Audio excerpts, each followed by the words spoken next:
हिंदू दहशतगर्द वाले बयान के बाद कमल हासन की रिहाइश गाह पर सिक्योरिटी में इजाफा कर दिया गया है। एहतियाती तौर पर सिक्योरिटी बढ़ा दी गई है ताकि कोई नाखुशगवार वाकया पेश न आए। कमल हासन ने एक रैली के दौरान नाथुराम गोडसे को आजाद हिंदुस्तान का पहला हिंदू दहशतगर्द बताया था, जिसके बाद मुख्तलिफ गोशों से उनके इस बयान की मजम्मत की गई थी।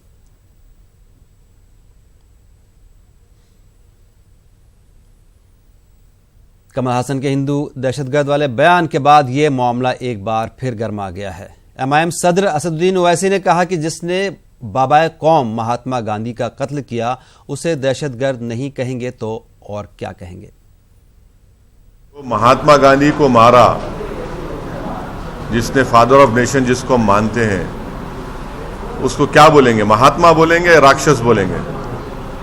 उसको टेररिस्ट बोलेंगे या असैसिन बोलेंगे? जिसने महात्मा गांधी के सीने में गोली चलाई, जो कॉन्स्पिरेटर है, और फिर जो कपूर कमीशन में जिसके बारे में रोल प्रूफ होगा कि वो भी कॉन्स्पिरेटर थे, उनको क्या बोलेंगे आप? उनको महान आदमी बोलेंगे या नीच बोलेंगे? उनको टेररिस्ट बोलना पड़ेगा। वो टेररिस्ट ही हैं। नहीं, वो सब वो मेरे को नहीं मालूम। मैं आपको इतना ये कह सकता हूँ कि जिसने महात्मा गांधी के सीने में गोलियां मारी और जिनको सजा हुई और कपूर कमीशन में जिन पर कॉन्स्पिरेसी का एंगल साबित हुआ, वो तमाम के तमाम टेररिस्ट हैं। जो इसने बापू को मारा उनको टेररिस्ट नहीं बोलेंगे तो क्या बोलेंगे? उनको क्या फूल पिनाएंगे? 7 दिसंबर 2017 को दिए गए बयान पर मणिशंकर अय्यर ने सफाई दी है। उन्होंने कहा कि पूरी बात में से एक बात को लेकर बार बार चैनल वाले उसको टेलीकास्ट कर रहे हैं, जबकि न्यूज चैनल वाले पूरी खबर नहीं दिखाते, काम की चीज लेकर बाकी पर कैंची चला देते हैं। जब वो डिस्टॉर्ट करते हैं उसको दिखाती है।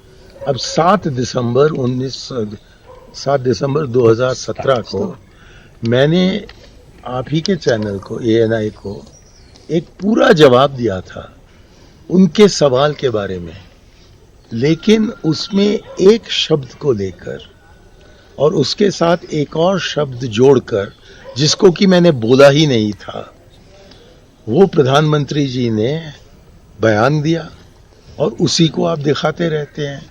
अब मैं जानता हूं कि ANI कोई चैनल नहीं है, इतना ज्ञान मुझको भी है, लेकिन जो आप पेश करते हैं सारे चैनल्स को, वो सारा मुकम्मल तौर पर कोई चैनल नहीं लेता।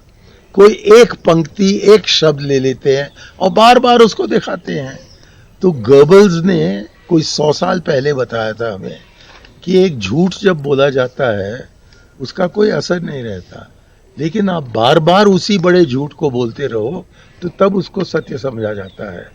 तो इस प्रिंसिपल पर, इस सिद्धांत पर चंद हमारे टीवी चैनल्स हैं, अपना काम करते हैं, उनको बहुत प्रोत्साहन मिलता है उनसे, जिनको की फायदा मिलता है इससे, और जो हम जैसे मासूम लोगों की बात है वो मुकम्मल तौर पर नहीं दिखाया जाता। आप लोगों के हाथ में कैमरा ही नहीं है, कैंची भी है, और कैंची का बड़ा इस्तेमाल होता है, कैमरा का बहुत कम।